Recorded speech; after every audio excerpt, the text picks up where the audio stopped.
Oh, I'm live. Perfect. Daniel's not here yet. I'm really excited to have the one and only Daniel Gomez, the amazing, on Bold Movers and Shakers. He is an incredibly heartfelt, giving soul. And you couldn't ask for a finer person to share their story and mission and really accomplish it by helping others to do the same thing. It's a win-win. Oh, this hair. All right, we'll see you soon. Bye. Because I got to say this on tape. Daniel Gomez in the house. Let's do it. Let's do it. I have Daniel Gomez in the house. Boom. Let's do it. Let's get this What a going. privilege. What an honor. Oh, thank you. Thank you. Yeah, I mean, we haven't even spoken. This is our first time talking, guys. But I'll tell you what, when somebody exudes that much love and peace and presence in photos, in posts, in the work that they do, you know that when you meet them, it's going to be freaking off the hook, spectacular, because you see them and they see you probably because that's who they are. But I'm not looking for that. I'm just saying, y'all guys, yeah, that's a new word. I'm gonna put that in the Urban Dictionary along with overly and grandstanding. Y'all guys got to pay attention up in the house. I got the one and only Daniel Gomez. Welcome to Bold Movers and Shakers, baby. Ooh, I'm ready. I'm ready. It's funny, right? Because here in Texas, we say y'all all the time. So when we talk to Northerners, they're like y'all. Oh yeah, like in California, you say you guys. We say y'all in Texas. I never put y'all guys together in one sentence. You must have that Texas influence. It's big, loud. Got it already. Oh my God. Awesome. There you go, rubbing off on me. Hey, there's only one way to be, and that's up. Well, you're up and out, and that's what I love about you is you so proudly stand in who you are, and yet you do it so humbly. You're this wax on, wax off guy. Like, I don't even know what that means. I didn't see the movie, but no, I did. I'm just saying, but you have this way about you're the ultimate in brand standing, which is opposed to grandstanding. It really is well representing who you are and why you're here in a way that doesn't feel arrogant or over the top or salesy or anything. Like, it is just straight up pure. Yes. That's you. Well, thank you. And you probably hear that every day, huh? No, as a matter of fact, we were talking about this the other day. They're like, well, how come you don't offer no, like, 'cause I have a Daniel Gomez Inspires group, and it's really more just like for inspiration, or I'll put a post on stuff that I normally don't do on my regular page. And, but they go, why don't you offer stuff? I'm like, I don't know. I just never do. I'll post my program on there. I have 2 online programs that I put there once in a while. But I just, you know what? God will bless me when it's right. And sometimes I just talk to people and they just need a friend sometimes, you know what I mean? And it'll come. I think that's why God's blessed me so much, because I'm not too salesy, and the blessings will come. You know what I mean? I do. So I do. But let me just share. Let me just whisper. Come here. Let me whisper this in your ear. What? Let me tell you something, baby. You have something that people want, and if they want to read it or buy it or something, let them, because you got something to offer in a way that isn't a keynote speaker, but it's still a piece of you. So I'm just saying, please do, because there are different ways people consume content, and then they get to have you around. And that's not being salesy. That's being smart. That's what multimedia is all about. You do the work once, sell multiple times to as many people as possible, as fast as you can, and then you go to New Zealand on a holiday. I like that. That's gonna be my headliner. Do you want to have Daniel Gomez around? I'm a promo hoe, and I did invent the word brand standing. So, and ogrely, by the way, because I'm definitely ogrely in the morning. Not looking that hot right now, but I'll be all right. You look great. Don't worry. You look fine. How's your day going today? Yeah, it's good, except for the humidity. So where are you at? My phone keeps answering itself. I don't know why. I'm turning it off. I'm in Knoxville, Tennessee, freaking out. How are you? I'm doing. I was in Nashville probably about 3 years ago. Yeah, Nashville's a whole different animal from Knoxville. I'm literally 45 minutes down the hill from all the fun, the Dollywood and all that. But yeah. I'm going to go up the hill on the pilot I'm going to shoot of Midlife My Ass Tour. And it's good. Yeah. So a few of us have tucked a zip line and a longest pedestrian bridge in the country just opened up here on last Friday.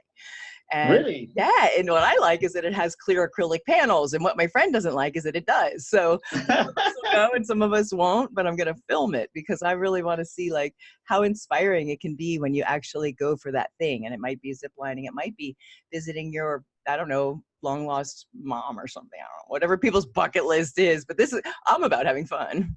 Hey, it's what Yeah. it's. You have to live, right? You have to have fun, so you got to do it. Yeah, and then some people's idea of fun is, radically different. But what we're going to do is film this. I want it to be a show, and Okay. it's going to be 8 women. And come on, Mary, get off the sofa. It's time to live your life. And they're not going to be, craggy, but they're going to be adventurous, or they want to be, and we'll take them through a little bit of transformation and say, hey, you can let go of that PPD, people pleaser disease, and get your game on, girl, and have the time of your life, and film it. And how inspiring would that be? I can see millions of women everywhere, midlifers everywhere, going, "Oh hell yeah, I'm about to make the rest of my life the best of my life, yo." Doing it. It don't matter. I Let's go love to a your rave, girl. energy. I'm like, hell yeah, I got the stuff. Let's go. I don't care what it is. Like, how fun would that be? And I know that there'd be an audience for it. I've got a background in film, television, radio, podcasting, obviously. So yeah, it just really makes it really matters. Like, you do that stuff in those big ways, and then you got more people who hear you, just like being a speaker. It's really efficient, Yeah. No, for sure. Yeah, that's why I want you to like productize your knowledge so that you can, anyway, I'll work with you on that off camera. Okay. I love to help Do people that. get their message. You don't need any help with that. You're Yeah. good. So one of the things that I love about you is that you found a way to be touchy-feely while also being corporate.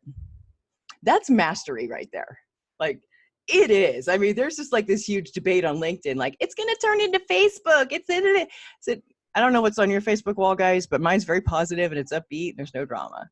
Same thing on LinkedIn, So what's the problem? Because there's humans behind every freaking business. No, really. And And the money that we need, guess who has it? That other human on the other side. exactly. I mean, come Yeah. on. It's like people say, yeah, bless me, God bless me. And it's like, well, yeah, but who do you think has the money that's going to bless you?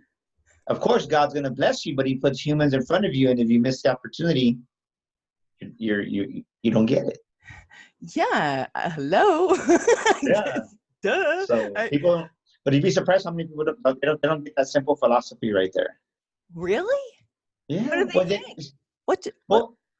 Just I think like because I get a lot of I don't want to say I get a lot, but at first I would get a lot of heat on LinkedIn, and people would say that, but I'd be like, well, you're in business, and in business you have to have fun, and if you don't have fun, ain't nobody gonna want to do business with you. Yeah, because you're not likable. You're a grouch. Yeah.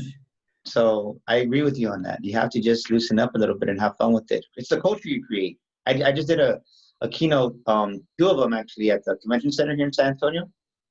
People were dancing and having fun, and I sold out of books. I was out of books. The good thing is I took my son with me, and he was like, Dad, I'm so glad I came, because of course they hear me talk about what I do, but to see it live and in person is a whole different feel. Wonderful. Was it a first, it sounds like? Well, he has helped me with the school assemblies, but what I talk about at schools is totally different than what I do. Yeah, it's like night and day. And he's like, wow, Dad, I learned so much. But because they hear me talk about more than, of course, when you do corporate training, I can that setup is more training and teaching, but I do it towards fun and engaging, and it's like a keynote. But at schools, it's just a straight up talking, right? And with students. So it's like, he was like, wow. So it was great. It was a great experience for him. You're like, son, I thought you knew. How old is your son? 19. This one. He's 19. You 19, have 3 yeah, children, Julian. right?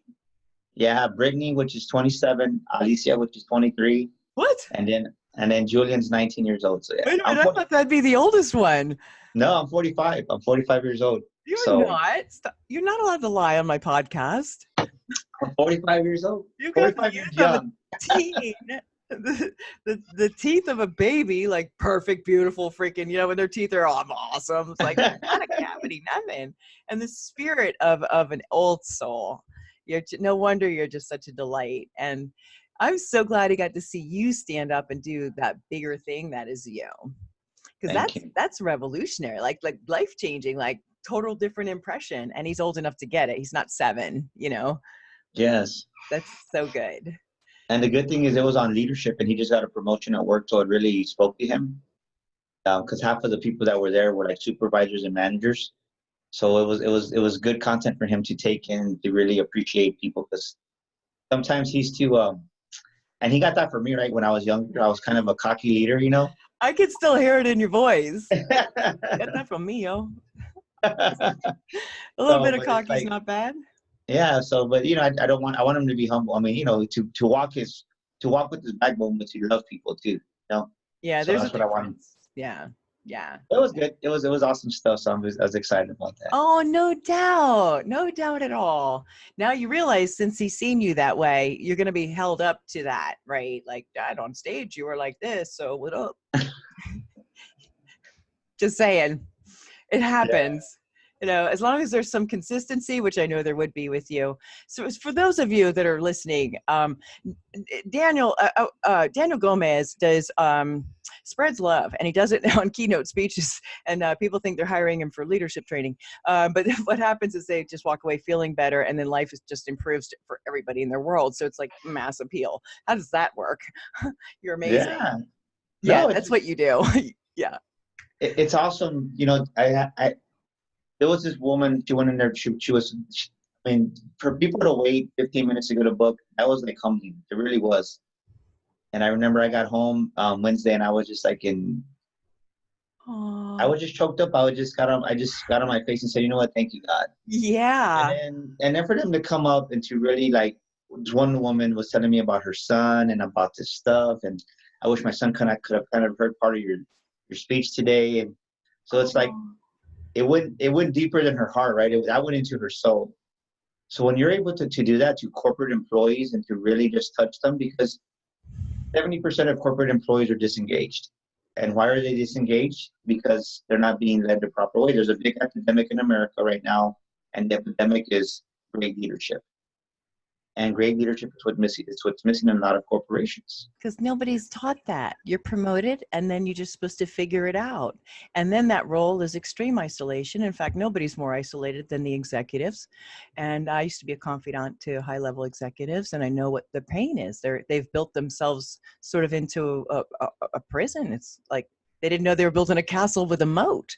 And then there's nobody to teach them. And if they don't seek an outside mentor, because why? Oh, it's weak. No, it's not. It's strong. Get help. Yeah. Because if you don't look into how to be new at your job, or you're new at your job, to be a better leader in some way, shape, or form, all you're going to do is what you know, and that can be an epic fail. And then what happens to that person and their family and all the people they affect? It's important to help them like you do. Well, you know, the average CEO life is, I think, 2 years. No. I think the latest that was the average CEO life is 2 years. Wow. 2 years. Yeah. Wow. I would imagine, I mean, there's all sorts of reasons why, no doubt. But I mean, just climbing up to that level, the isolation and the loneliness and the impact of that alone. Yes. I mean, that alone could make a person wish that they had done something else. Well, think about it this way. I think what happens too a lot of times, and you don't realize it, and it's not just for CEOs, but it's for everybody. I think when you have that ultimate goal and then you finally reach it, then what is there to do? You kind of start, you progress, and then there's nowhere to progress to in your mind. So what do? You start to regress, and you start to die within yourself. And what does that breed? Complacency and laziness. And next thing you know, you're not giving it 100% like you were giving it before. Yeah, well, yeah. Boredom is a death knell for us creatives. So just saying, just quietly. Yeah. So we have some executives that need some help. Send them my way. I'll definitely get them fired up and give them some new mindset. And it's everybody needs it. Put it this way. Like one of my clients is a multi-million-dollar producer in real estate. I mean, this guy is off the line in San Antonio. And and it turned out I went to this networking event, and I wasn't even going to go. I kind of stopped on a whim because on Facebook they invited me. So I showed up, and I had no idea who this young lady was. She goes, "Hey, I follow you. Come by my event." So I'm like, so I stopped by there, and there was like 40 people there. It was a pretty good crowd. And like everybody introduced themselves and like said, hey, to myself, I was like, hey, Mr. Mike, hey, well, I didn't get a chance to speak. Well, she saved me for last. And she was like, well, this person means a lot to me. I follow them on Facebook. And like, I said, she's talking about me, I think. And just the way she introduced me, it was like, wow, like it was real. It touched my heart. So I go up there and she goes, well, just say some words for us if you don't mind. So I spoke for like 10 minutes and this real estate agent heard me talk and he goes, man, he goes, I want what you have. And wow. It's been awesome. It's been like, but it's just. Can you define what it was that he perceives you have that you can give to him? Confidence. That's what you do is confidence coaching. I think just my authority, right? Just the authority. One thing that I preach on is be your authority. Yeah. And that you need that confidence. You would think he would have it though, don't you? Or is he just smart enough to find, the wisdom pipeline, keep it full? Yeah, but you know what I find out? I had a lawyer that was one of my clients, and lawyers, personal injury lawyers, you got to think about it. They don't win every case. So you lose 1 or 2 cases, 3 cases, and then you lose your confidence. So what I do as a confidence architect is I do confidence coaching for businesses. Love that. Build the business that you want. And through my confidence life coaching, we design and create the life that you want to live. So as we do that, that's where the confidence. So it's not just confidence to be like, oh, well, I'm arrogant, confident. No, it's like, hey, have the confidence to take action, have the confidence to humble yourself, have the confidence to tear down shit that you need to tear down or build it back up. Because a lot of times, if you don't have the right foundation, it's not going to work. But they don't see that. People are like, what are you up to? Gee, you haven't been around for a while. And I'm like, I'm building the foundation to my high rise. Leave me alone. Yeah, you need to. Yeah, you do. Yeah, you do. If you're building a 1-story house, it's a wide foundation. We agree on that. But if you're building a 2-story house, well, it's a narrow foundation, but it goes deeper. Well, think about a high rise. Yeah. That mother has to. Just the other day, I was at the Grand Hyatt here in San Antonio. So just imagine, we went down to the parking lot, and the parking lot's underground, 7 stories underground. That's 7 times 8 feet. That's I think it's at least 60 feet of concrete in the ground that we can see. That it's hollow. So you can imagine what's surrounded by this. Yeah. I'm not an expert in architect that way, but I can imagine there's probably about, I would say, 200 feet going down at least of concrete for a high rise. Think about that. 200 feet down underground. Yeah. But you need that. That's you need that foundation. Yeah, you do. You sure do. One of the things that I like that you do is that you instill, I didn't mean to cut you off on that with that analogy. I just love that you help people, give people confidence in their own opinion. That was the thing that really caught my eye.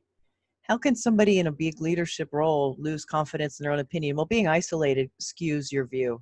It does. It creates paranoia and stuff. So, but aside from that, can you give an example of like what you do or why it's important? Can you speak to that in the way that you want, please? Yeah. Well, the thing is this, as a matter of fact, I was with the client today. Successful person. But sometimes when you're that successful, you overthink things. And when you overthink and you overthink and you overthink, then you forget the creativity of it.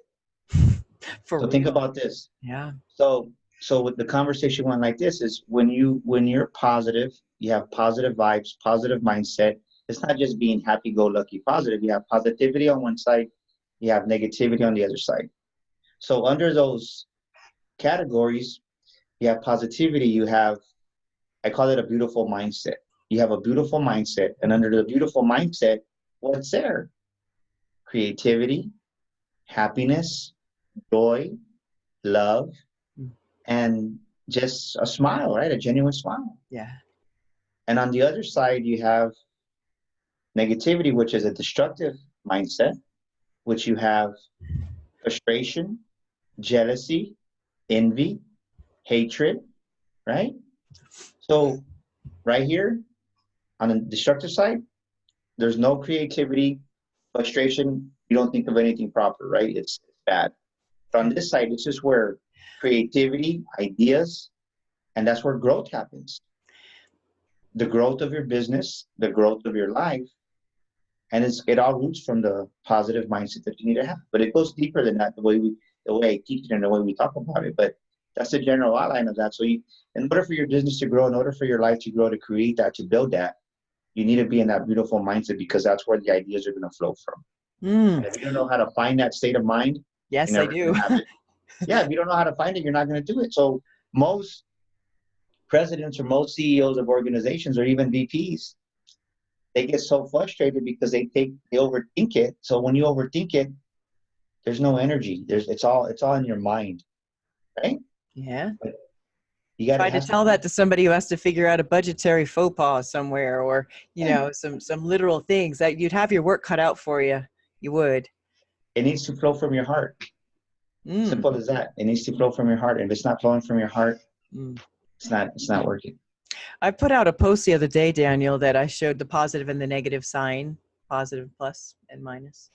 And it was a little bit different of an angle, in which the negative sides actually are like those pain points that are asking for our attention, and we can bless them for being there instead of hating them. And they bring to our attention a way in which we need to focus or fix or whatever. And then the plus side is the result of that. By ignoring those negatives, what we have then is a condition called pester, fester, boom.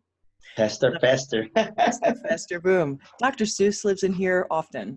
So yeah, it rhymes. That's cool. So if something bugs us, then we squish it down, and it festers out somewhere, and then it's really inconvenient when it goes blam, there's the boom. Yeah. And you know what that is, right? You know what that is? Overcapacity. If you're overcapacity, you're going to be frustrated. You're going to be festered. You're going to be pestered with everything else. Yeah. Or depressed as hell, because you're repressing that's what depression is. And it takes away your energy and your vitality and your creativity and Yes. Yeah. So you have to have that. And the thing is this, is going back to what you said, the people pleaser disease. PPD. When you have too much of that, when you're happy, when you have too much of that and you're pleasing people, well, you're full of capacity. There's no more capacity to give. And what happens? That's where the boom comes, right? Yeah. Pester, like you said. That's where the frustration comes. That's right. And then you get home, and guess what happens? You take it out on your spouse. Yeah. Take it out on your kids. Yeah. Because even before you get home, you're already over capacity. Yeah. And there's no creativity in that.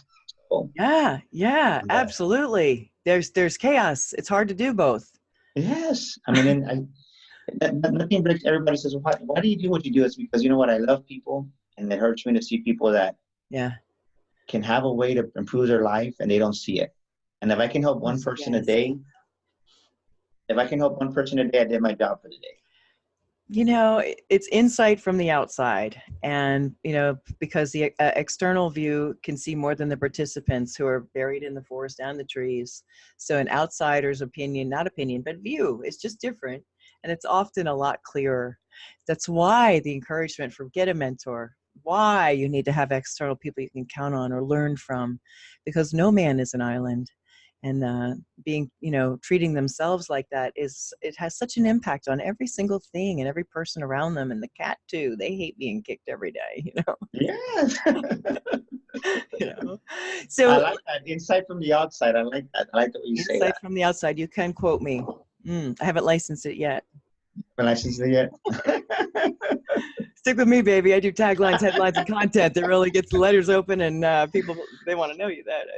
What else is in there? What else is in there? Gang. Pester till you pester, right? I like that. You got some catchy phrases there, Dr. Seuss. Keep coming out. Pester, boom, baby. Yeah, I got it. I'm full of it, Daniel. Full of it. Oh, I love your energy. Thank you. You too. Boom, right there. Yeah. So this show is called Bold Movers and Shakers. And I know that nobody lays at home at night saying, I need to make a bold move. But that ends up being the result of baby steps. That was the result of some decisions that were made along the way. Yes. And so the idea is to inspire and edutain, which we're already doing, to help the listeners to find a way to ignite their own fire, perhaps, and take another baby step off the curb, because it's not a chasm, it's a curb, guys. Yes. You can get across the street, and the traffic will wave you by. Just keep going. If you stand over there, the traffic doesn't need to stop yet, do they? Just keep going. And proof that we made it. We're all still fogging a mirror. You have achieved a status as a speaker that is admirable. You're about to be on stage with the man that I absolutely revere, because interviewing is my jam. And Tom Below, and I was like, what? You're doing what? Where? You're just like, tell me just about that, or tell me about how you got there. How has this been for you? You're in a seat that a lot of people they want. So sweet. You know, it's just one of those things you got to, like you said, you got to get off the curve. Most people aren't, and I love to give, right? I love to help people. But there comes a point where people reach out to me, and it's like, yeah, you give free advice, but there's a point, like myself, I hired 2 speaker coaches when I first started. First of all, I got John Maxwell certified. So just in that, I invested over $4,000 to go do that in Orlando, Florida. Yeah. So I became part of the John Maxwell community. Yeah. But during that, you get speaker certified, but they don't teach you a lot of the ins and outs of the business itself, as far as speaking goes. Yeah. So I got 2 coaches. One of them was to help me with as far as the speaking part, and the other one was as far as how to apply to these gigs, right? Because you got to apply to them. It's like a resume. And if your resume stinks, they're not going to hire you. Yeah, and right, how do you have proof without proof? So I invested heavily in myself the first 6-7 months that I started speaking, and that's where the foundation got built. Yeah. And then the more action I took, You're going to laugh at this. Okay, all right. I'll hold my question. Me and my friend were looking at a video on YouTube, on my first video page that I had, and my first YouTube page. Yeah. He goes, dude, you suck. I said, I know. Can you believe I had that on my website? But part of the greatness is being able to laugh at yourself and say, I wouldn't have hired you either, Daniel, back then. Now look at you. Yeah, you know what a I mean? Perfect story. But you have to start somewhere. And most of us ain't willing to take that step, like you said, and get off the curb and just try to cross the street. And once you get the confidence just to start getting off the curb and taking those first steps, then it opens up opportunities where you meet people. And it kind of, if you help people, if you're genuine about it, they sense your vibe. You all give off this vibe. And if your vibe is good, you're more general. I mean, you're more accepted by more people. Yeah. Absolutely. And that's what it is. And for me, the big break came when the United States Air Force called me for a leadership training. What? And honey, hold the phone. It's the U.S. Air Force. Yes. It was literally like that. I was like, this is so-and-so. And I was like, yeah, and I was just like, who's this again? Yeah, it's the sergeant here at Lackland Air Force Base. And I'm like, and how did you find me? Right. Google.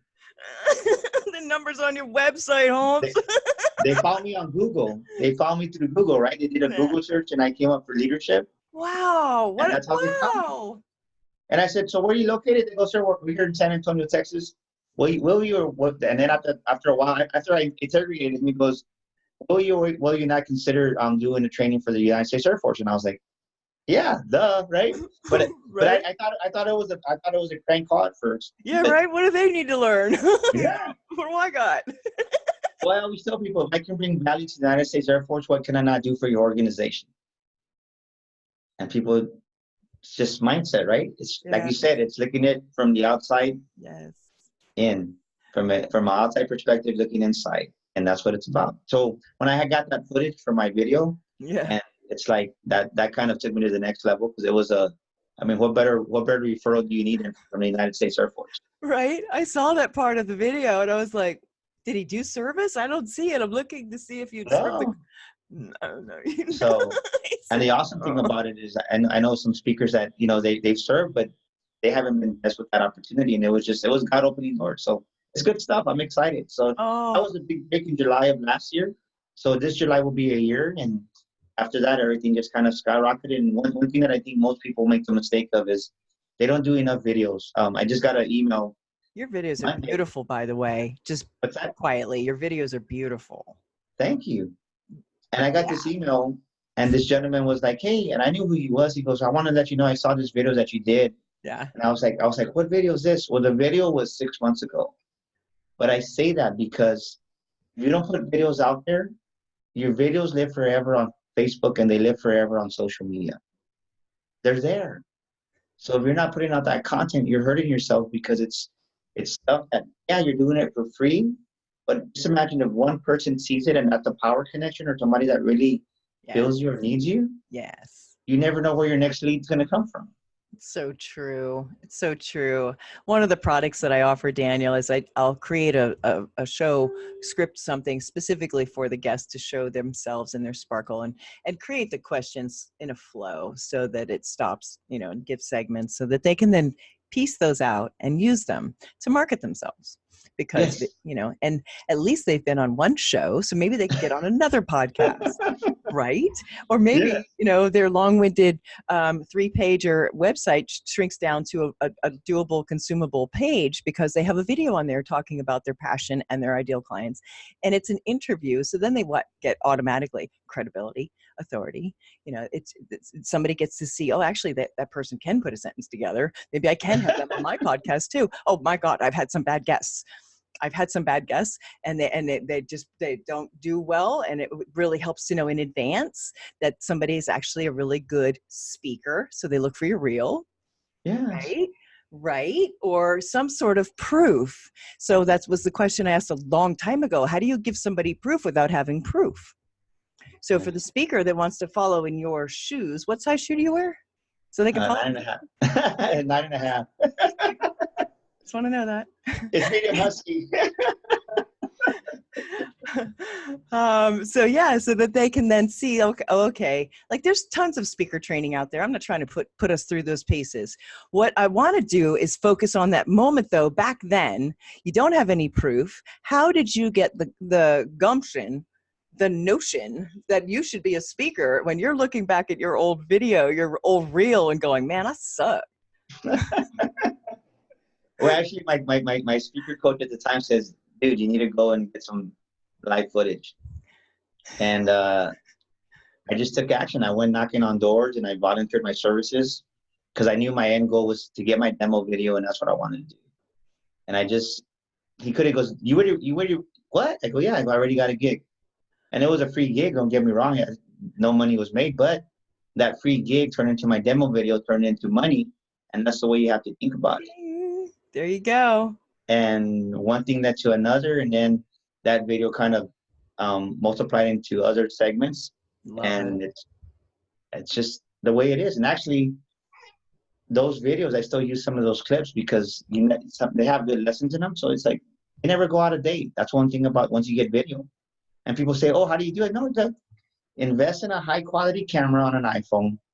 Okay. Spend an extra $1,000 than what you normally would. Okay. And this camera, this phone right here, it has a better camera than an actual video recorder, high quality one of 5 years ago. Which phone are you holding? It's just the 8X. 8X, okay. 8X. I think it's Take an note 8X. of that. Yeah, that's great, man. That's great insight. But I paid, instead of paying, I think at the store they sell you one with 32 gigs and one with 64. So I paid extra to get one with 264 gigs. You have to if you're going to shoot video. Yeah. Smart. So I don't know what my capacity is, but the thing is this is you got to invest that extra money. It takes money to make money.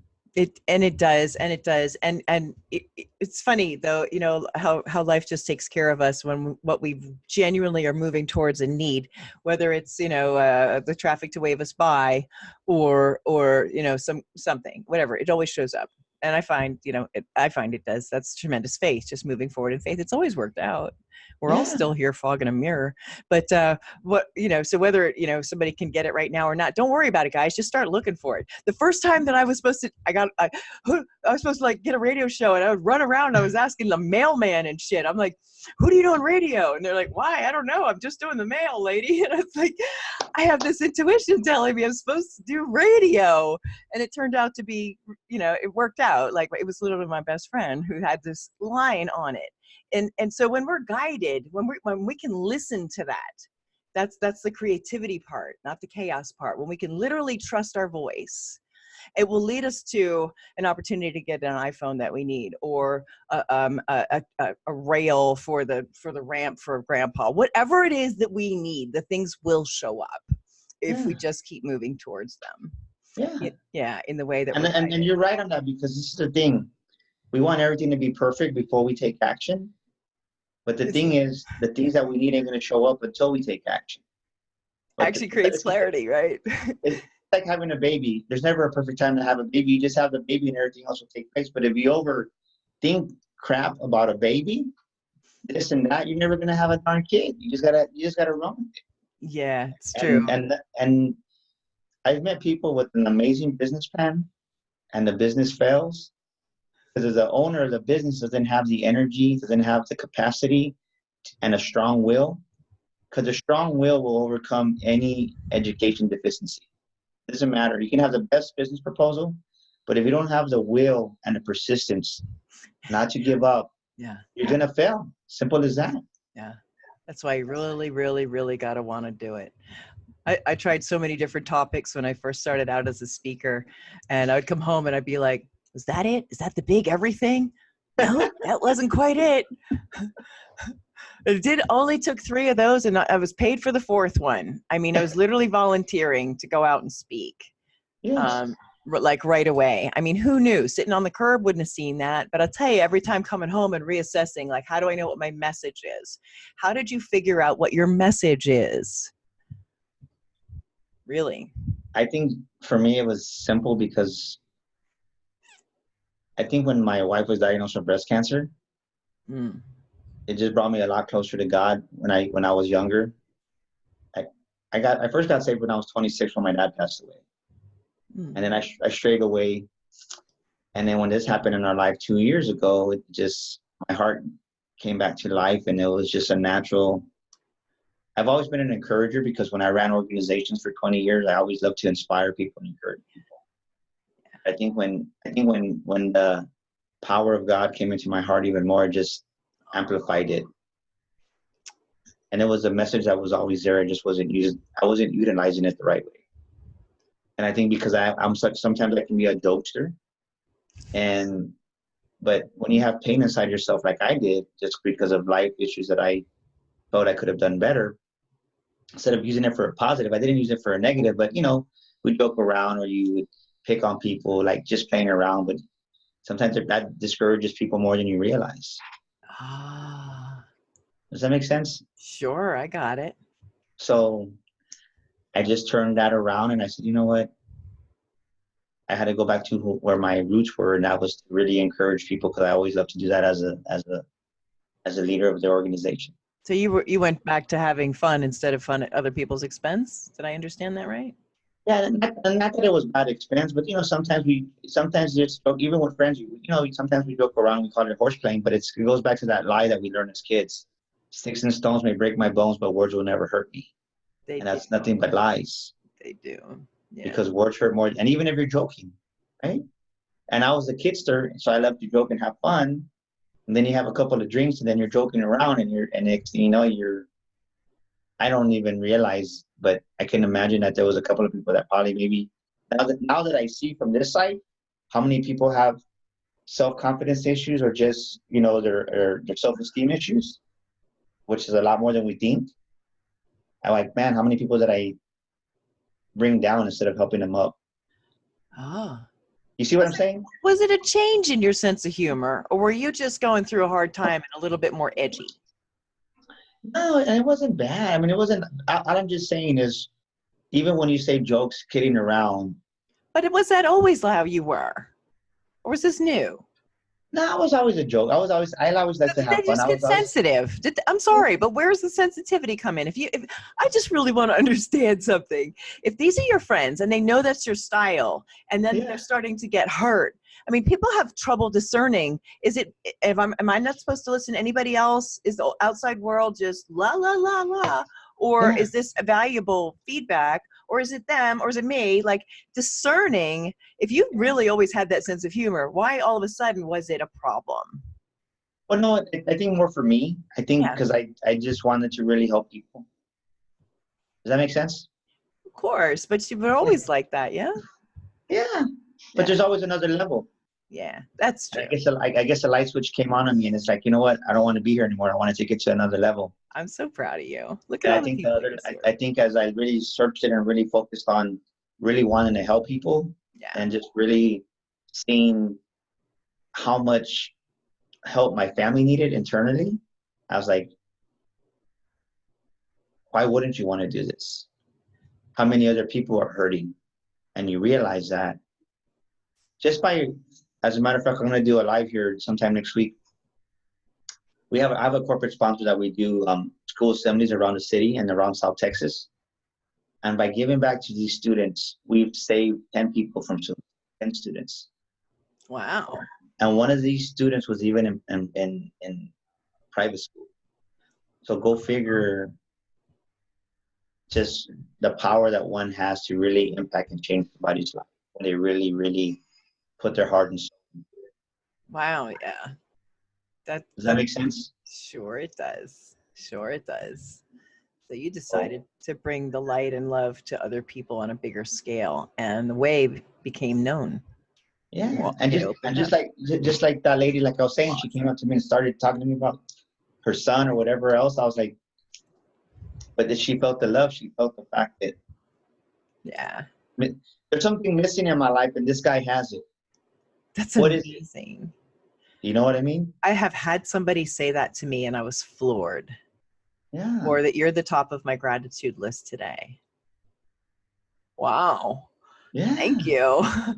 What I do. Because people are tired. Because there's so many, and I don't mean this to be disrespectful or rude to anybody, but there's so many fake people out there that and what I mean by fake is we worry too much about OPOs, right? Other people's opinions, that Yeah. we stop becoming who we are.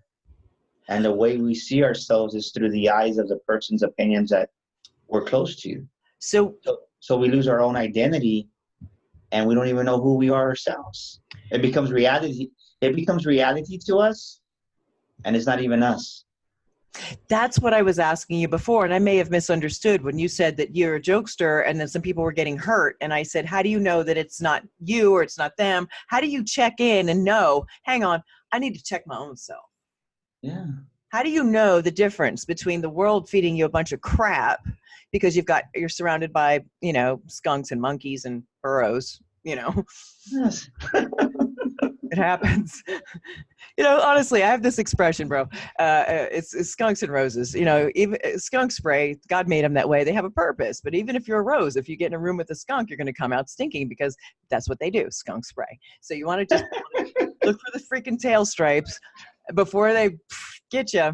And, heads up, because even if you are a rose, whoever's around you is going to do what they do, no matter who you are to them.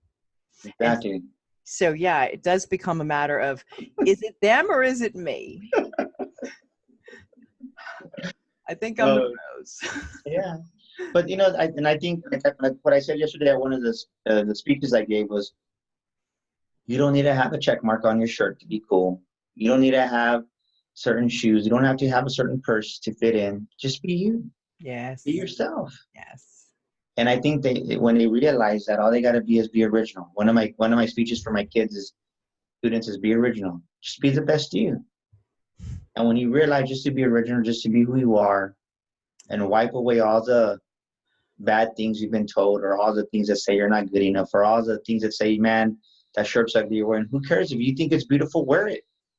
Don't let somebody tell you not to wear what you want to wear. But so many times you see, even adults, you see friends that have that criticize, oh, that's an ugly blouse. Why are you wearing that blouse? They don't look good on you. And that person loves it. They spend $100 on it, and guess what? They never wear it again. I was publicly embarrassed by a gal who said, you may have been able to remove the intimidation swagger, which I put on so people would leave me alone for a while in life. Mm-hmm. But we're still incredibly intimidated by the way you look. And that's it. And I was like, what are you, the spokesperson for all 40 people in this room? What the hell? What do you say to that? That's not even like, what? Wait a minute. Yeah. I mean, it was devastating. And the room just fell silent. Like, what just happened? I Yeah. didn't sign up for this, you know? So And this is what people can happens do that. What'd you say? in life, we look at the wrong mirror.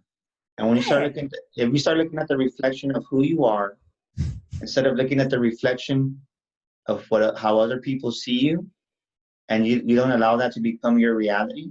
Because if you look at that mirror all day, every day, and you don't look at the mirror that your creator, how he sees you, you're fearfully and wonderfully made, you're a masterpiece, you're perfect, you're never going to be satisfied. You're always going to be looking for approval. So It's true. stop looking at the mirror that's not even a reflection of you, and just throw it away. And look at the Yeah. reflection of yourself, of how God, or whatever your faith is, look at that mirror of that faith that you have. Because I don't care what religion you are, Yes. and no religion tells you that you're a loser and a failure. It's true, huh? They don't. It's true. Think about it. They don't. That's a great point. Yeah. And when you see yourself how you're really created, we all have hidden potential that we've never even touched because we look at the wrong darn mirror every single day. We Well, look yeah, at the mirror I'm of sorry. our, Go ahead. Well, when you yeah, consider the source of all things that makes the flowers grow and your heart beat, you're not separate from it. Separation consciousness is the biggest problem we have in this world. We consider the source. Doesn't mean consider the source. It means consider the freaking source. Hello, you're part of it. yeah, Consider the source. How could that be wrong? But if you're not surrounded by people that support you dyeing your hair purple and whatever, and all of a sudden a kid's encouraged, Daniel Gomez said I should just express myself, and then they get, sucker punched, that's devastating. So it's vital that people have a backup, a friend who says, I actually really do believe in you, no matter what they say, you're okay. yeah. It's vital. And leaders need it too, don't they? Everybody wants to be. It doesn't matter who you are. Everybody wants to fit in. But we're all different. There's no Yeah. fitting in. Well, they want to be. They want to be a part of something, right? They want to be a part of. They want to be a part of something bigger. Okay. And I see it. Like when I go speak at these school assemblies, Yeah. even the toughest kid or the most misbehaved, when it comes time, like, okay, all right, who wants to take a picture? Everybody jumps in because everybody wants to be part of something bigger than themselves. They want to fit in. They want to be a part of something. Yeah. See what I mean? Sure. Now I really do. I really I do. mean, It's fitting in, but it's being individualized in the expression that's just so challenging. Hey. yeah, and you'd be surprised. The toughest or the loudest or the meanest student, he's always the first one. I want to, The softest. because they want to fit in. They want to be a part of something. Sure. Sure. Everybody wants to be a part of that. So that's awesome stuff. So But to think that they're not, I guess, it's more obvious, I suppose, in schools. It's such a hard time. yeah, But it also shows up at work. Sometimes work can feel like high school all over again, with the cliques and the exclusions and the ding, ding, ding, ding. yeah, it's everywhere. Even at the, It doesn't change, guys. I want Humans to tell are you, everywhere. 98% of adults never tell themselves they love themselves. Like, I love myself. Like, say, Yeah, like, I they love don't. myself. They don't. I don't And think I since ever said those words like that. Thank you so much. since they never tell themselves that, they don't know what it's feel like to truly be loved within yourself. No, if you're not shown what it looks like, you have no idea what that Yeah. looks like. And what do you Just think the two most? words. And that's what people want. They want to be loved, and they want to be appreciated. Yep. And that goes for executives, VPs, supervisors. We're all human beings. Like we're saying, right? On LinkedIn, relationships. Yeah. Somebody has the money that we need to make our business grow, right? Somebody's going to buy our product. Well, it's the same way. Somebody needs to be loved. Somebody needs to be appreciated. Yeah. Nobody wants to be by themselves. That's our product, huh? Just giving some love, yo. We were at a conference, right? We were at a conference, and they were like, "Who's a rich, miserable bastard?" You need to warn me before you say that. But think about that. But how many people go through that? Wait a minute. Could you start over? I was busy laughing. Yeah. Yeah. Well, think about it. And the article that we're referring back to that we were talking about in I love his movies. He has awesome movies, but think about this. Johnny Depp is one of the best actors there is in the world, right? Pirates of the Caribbean, he's phenomenal. And we were talking about the article. Who took Johnny's money, right? How can somebody lose over $600 million? Who took his money? Where did it disappear to? But when you don't have purpose, when you don't have value in your life, you don't know where your stuff goes. You don't keep track of it. Does that make sense?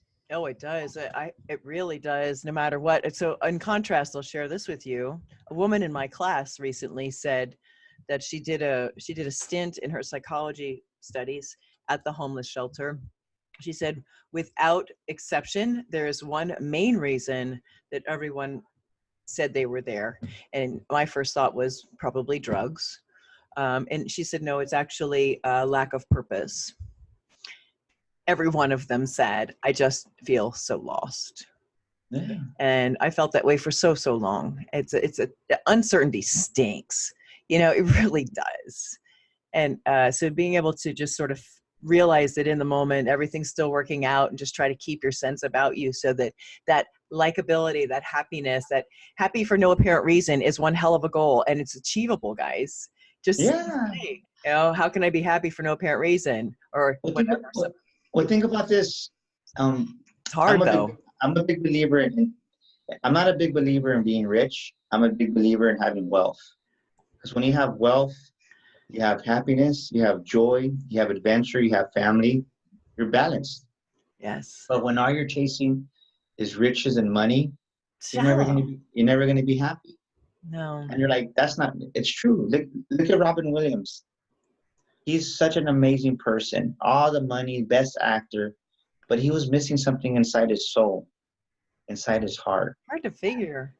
But think about it. It doesn't. If you really think about it, his joy came from making other people laugh because he was so lonely and sad inside, and that was his fix. So it goes back to when he was something happened in his life when he was younger that really devastated him, that he never dealt with, and it was that hollow loneliness of pain, like we were talking about, right? The suppression, we suppress our feelings, but the thing is, not everybody explodes and does the boom. Sometimes we suppress it, and guess what? Yep. There's crap in there that we don't even realize from our childhood, from our adolescence, from our divorce, from when we got fired, when somebody died, the loss of a loved one. Yep. We never do it, and we try to fulfill it with cocaine, heroin, alcohol, shopping, right? Yep. Johnny Depp's is shopping. How the hell are you going to spend $600 million and not know where it is? But you spend it on frivolous things, sending ashes from a dog to the moon. I don't know what he did, but he did something like that. Paid $1 million. Who would do that? When you could feed the homeless, and when you sow these good seeds, it's going to come back to you. But if you're sowing seeds of what's the word I'm like? Just put it this way: if you're sowing seeds of no value, you're going to get a harvest of no value. But if you sow seeds of love into people's lives, into people's purposes, it's going to come back. Well, here's, and I have no argument whatsoever with you. Well, here's the interesting thing about that particular field is acting, is that they're paid as well as they are because they make us feel something. They are indeed providing a service. Whenever we, indeed, so that it would be such a hollow thing after all that and all the money and all the accolades and all, like, what do you do with that? I mean, there couldn't be a bigger, I mean, yeah, okay, you could go do the soup kitchen. It could be a different kind of service. But really, what I interviewed Devi a day, the spiritual entrepreneur podcaster, we talked about how the sense of fulfillment that she tried to get from volunteering or being a coach with the Tony Robbins team or climbing up the ladder, getting 2 degrees from Carnegie Mellon, you know, all the check boxes, right? Still a lack of fulfillment. No matter what the amount of money was that she made, no matter where she put herself, it was still this. And so this is why I bring it up, because honestly, what he's still missing it may be that he's been ignoring that still small voice, that it's still a small voice saying, you're actually supposed to go right over here and just do this little thing or this big thing or whatever it is, and just ignoring it because he's really good at making a shit ton of money as an actor. And the genuine fulfillment is not from that. It could be from something we will never understand. He could become a dart champion, who knows, and then sponsor kids to go through school, who knows. But what we do know is that the lack of fulfillment is the source of the pain. Yeah, well, think about it. Like, I'm glad you brought that up, because like for me, I thought, you make six figures, you make this, you make that, you get this, you get that. But for me, this week, true fulfillment came when my son was there with me in the conference room. Nice. And no one can take that away. And because I truly felt grateful for that, I truly felt that fulfillment. Well, then what did God do? He rewarded me with setting me out of books. That's a great problem to have. It's like, I know, right? Wow. How good is that? But you see how it works when you honor your kids, when you honor your spouse, when you honor those that are honors due to you, it comes back to you. Everything comes back to you when you have such a kind heart and low expectations. Yeah, and that's where fulfillment comes from. Just you. Yeah, guys, you can adopt any trait or quality you want. And a long time ago, I did a beliefs inventory, Daniel, in which I wrote the words "I believe" at the top of each piece of paper. And at line by line, every single day, I wrote whatever I was thinking. Every freaking thought went on paper. And this inventory became a beliefs inventory. Because if we have it, it's a thought, get it out so you can see it. And then you can either work with it or let it go. And one of them was that all businessmen are spiritually shallow. Now, I probably adopted that from watching my dad, no doubt. Yes. So that kept me from wanting to be in business, because the other one was you have to sell your soul for $1. And I refuse to be spiritually or just whatever, business is shallow, right? So there was all these things that kept me absolutely like, you can't move because this doesn't fit with your values, which are to be spiritual and do something from the heart and have some soul in it, And then I went and interviewed CEOs and discovered that they were actually quite the spiritual bunch and rather intuitive too, though they were reluctant to use the word in the late 90s. They said, yeah, I just kind of listened to something. It's like a hunch to get a parking spot. Okay. Yeah. I'm like, yeah, okay, I got it. Yeah. But if we don't know where we're running from, like operating from, that beliefs inventory, like is so stellar to get it out on paper, because otherwise, you've decided I'm going to come from this place of love and absolute compassion. It's obvious that you're full of that, and faith in humanity. All of it started within yourself, of course, but how does somebody get there? Like, you run into the CEO that says, I'm an old dog, I got here how I'm here and I'm not changing it, and yet he may have asked you for help. What do you do with that?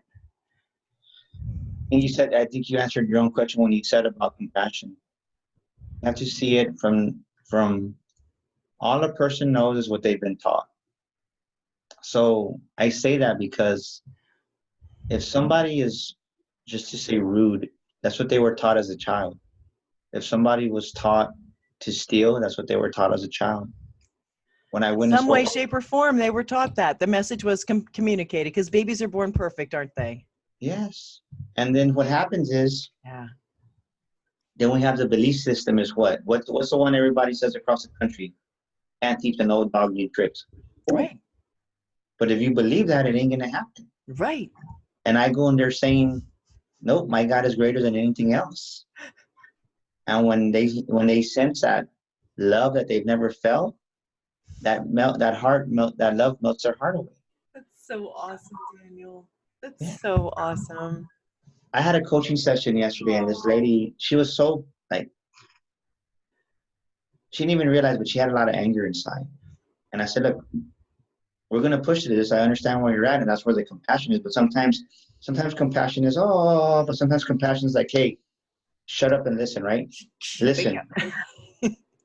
And after we got to the point of when she hadn't forgiven, she just cried for like 10 minutes. And I just stayed quiet. because it was her heart healing, her soul healing. Yeah. And the person that are most defensive, I already learned that those have the most pain inside from all that suppression. I don't believe that you can't teach a dog new tricks. I believe that the power of God's love can melt any heart.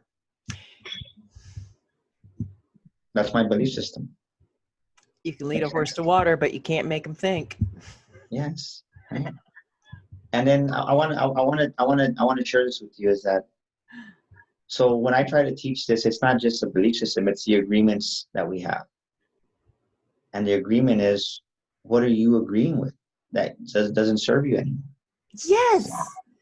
And when you take that ownership of it, when you take responsibility that way, because when it's a belief system, we blame it on our parents or we blame it on the environment. Okay, great. It's a belief system you have. But then it comes to a point in your life where that belief becomes an agreement that you're agreeing with still. As an adult, you have a choice to change your agreements. Write it down, get it out. So what agreements no longer serve you? What agreements do you need to change? Yes. Through awareness, acceptance, and action comes change. Yeah. Yeah. You just have to do that, guys. Be aware of it. Autopilot doesn't work. I love what you said, Daniel, earlier, that autopilot works to get you home when you've had too much to drink. Like, thank God. That's how I made it when I was a kid. I mean, autopilot saves us from our own selves sometimes, but it is not necessarily the most fulfilling life as a grown-up. Yeah. Running on autopilot and letting it run you. I mean, why? When there's so many other options and there's people out there like you who just walk into a room and raise the vibration. Literally, the vibrational frequency has changed, and why not be open to that possibility? What could possibly be wrong with that? Why would somebody be scared of that? Is it an identity crisis that's ensuing? Is that what happens? Insecurity, and they're just complacent in their own, and they don't feel. How can I say it? They're scared to be them. So it'd be a really bold move for them to shake off some of the masks and actually be vulnerable, or be something that they didn't think they had to be. What a relief. It'd probably add 10 years to their life. You know what they say? No. It feels funny. It would. Anything new at first is uncomfortable. It feels funny. And it's their way of saying, I'm scared. Sure. Everybody's a little kid inside. Yeah. Yeah. Oh, I tried that, but it feels funny. It's different. Others saying that I'm scared. I want to try it, but I'm scared. But so the way they say it is, anytime somebody says it feels funny, it's like they're scared to be made a fool. They're scared to be embarrassed. They're scared for people to judge who they are because they don't have the insecurity, the confidence that they need. No, because they've experienced something similar in the past, and it knocked their confidence out. So that's why to them it feels funny, because they don't have the capability of doing it within themselves. Yeah. Because they've accepted an identity that isn't even theirs, but in their eyes it's become reality. And this is the thing, is once it becomes a reality for you, once you believe that, then that's what other people see and start believing in you. Yeah, that's right. Does that make sense? Yeah. Yeah. So you're believing a fake identity. You're believing a fake reality. Right. Well, you're not even are. I mean, you're not who you are. Like a Robin Williams, like a Johnny Depp. You start believing this character, this person, and it's not even you. But you live in that so much, it becomes a reality that you're not happy in it, but you're living it. So what do other people see in you? They see the reality that you portray. That's the reflection they see. And if it's something that you like, then by all means keep it. But if it's not, then by all means change. You know what, Daniel, one of the things that I've taken many polls of people, and typically the answer is, when I say, what are people afraid of? And they're like, afraid of success and afraid of failure. I'm like, no, we need to dig a little deeper than that. Yeah. Well, they're afraid of change. And I said, well, hang on, let me just address that one with this question. We all had to change to get where we are, didn't we? So we've been doing it all along, haven't we?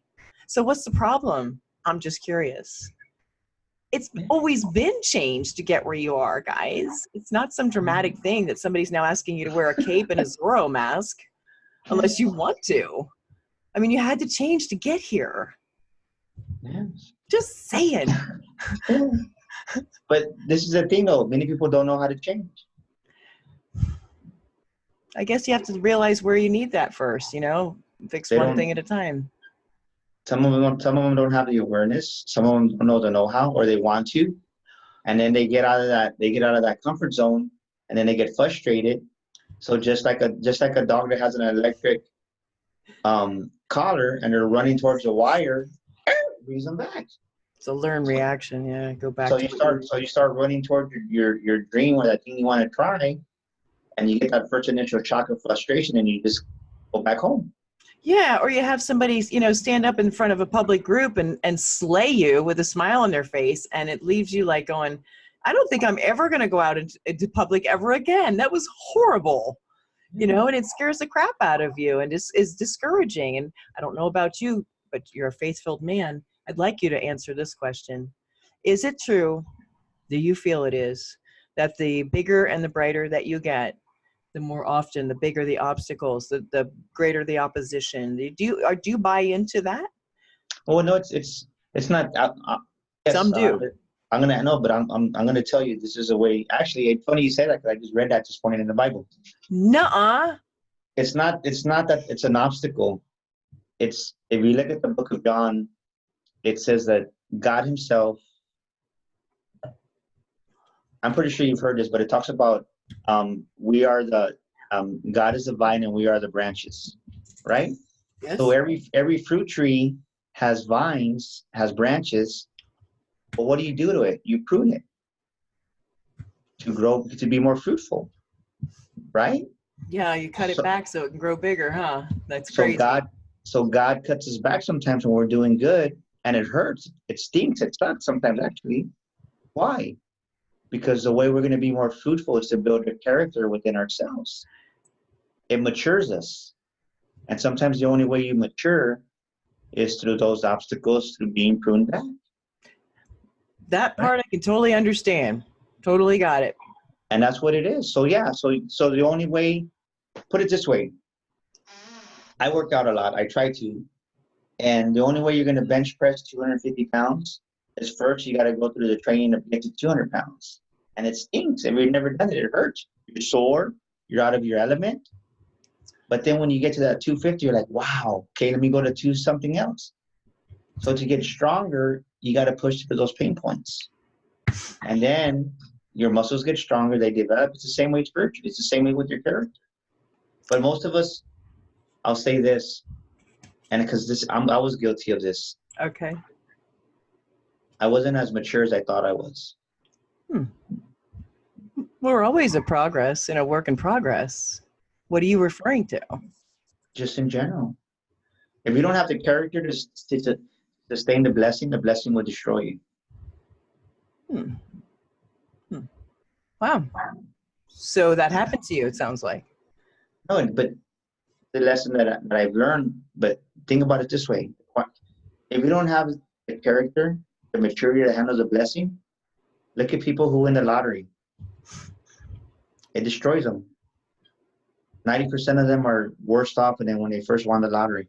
It depends on, you know, and various people would say in perspective, it was like, you know, the dark energies got to them. The devil made them do it. Or that was, you know, that was just their lesson in life as a spiritual being. I mean, you know, how do you want to look at that is really up for definition. No, it's just, if we don't, the bottom line is if you don't have the character to handle the blessing that you have, it's going to destroy you. Yeah. Simple as that. If you're not mature enough, it's going to, and I tell you that because there was a point in my life where I became successful, and then what happens is you become egotistic, and it brings out the worst in you. So when you get egotistic, what happens sometimes? You get knocked back, eh? You get knocked back. You get greedy, you get selfish. Yeah, but then you get knocked back. Yeah, it humbles you. No matter what, put it this way, no matter what, there's no, how can I say this? If you're in that position of authority, of leadership, and you abuse it, no matter what it is, you reap what you sow, is going to come back to you. Does that make sense? I want to wrap this back all the way around to the significant thing that happened in your life with your wife. and how she's 1 year cancer-free now, right? Yes. Amen. Yes, yes, yes. And I will keep sending you information on that. My father's healed his cancer with some SEACT, and I will keep you apprised on that because it's really a lifesaver. But what that happened, what many people say is that cancer was a blessing. It caused me to grow. It did a lot of things. In this case, it sounds like that happened for you too, because of your, is that correct? Did this kind of take you down and go, okay, I need to be more something? Well, I knew who I was before, and I think like anything else, you just kind of, you make choices that you shouldn't make. And as you're going on this path, you don't realize, it's kind of like when you're in a boat. I love to be on my boat. And without realizing it, the waves just start to take you by themselves. The next thing you know, you're like, oh crap, how did I get this far out in the lake?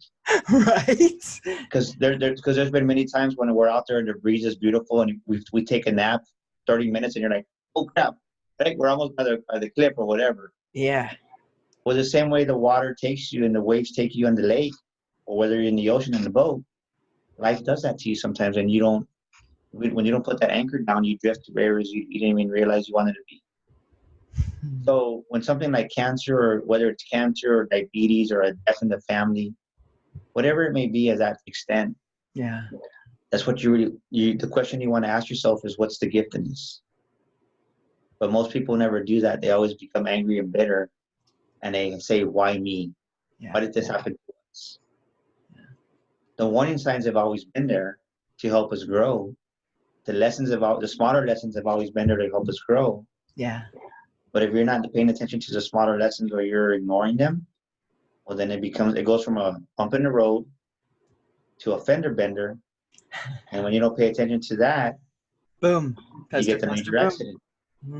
Yes. Yes. Yes. All along the way. Yes. Yeah. Indeed. So, how bad does it have to get is a question I've asked others before, as well as myself. How bad does it have to get? And if you're gonna be silly and not pay attention, well, guess what? You're only bringing it upon yourself. So in this course of because both of you went through this and you've come out the other side and the celebrations are obvious and wonderful. Do you feel that this experience alone has added to the quality of the speaker that you are? Oh yeah, for sure. I mean, it's look for the gifts. Yeah, I mean, it's. I would say it brought out a part of me that I never knew I had. I knew I could encourage and I knew I could inspire to a certain point, but not to the magnitude that I'm doing it now. Not to the and the dreams and the visions that God gave me, the promises He gave me, staying on course. It's just like my goal is, and I'm gonna confess this. I'm gonna prophesy it because this is what God put in my heart. Is before the end of the year, I will speak to an audience of 10,000 people. Amen. And I believe it's going to be Chicago.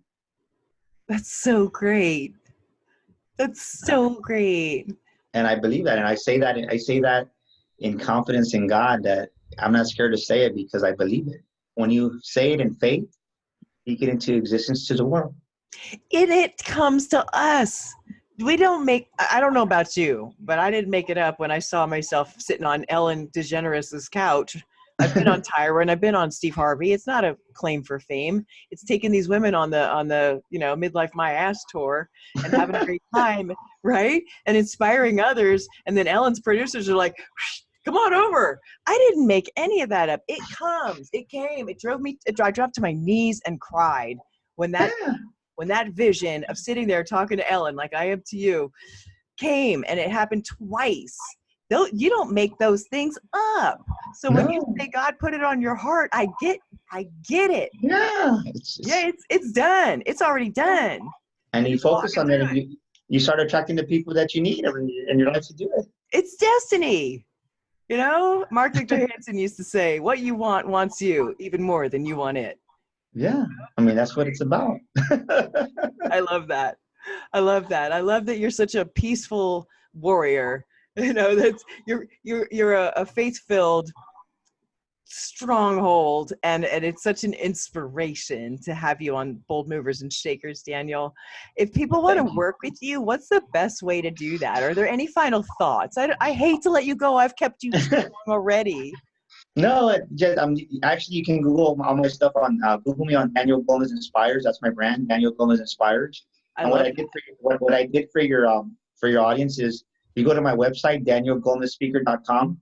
I have my program there. That's 30 days, a 30-day transformational program. When they purchase that today, or for the next when we air, I'm going to upgrade them for free to the 12-week program at no additional cost. So it's going to Excellent. save your audience over $600.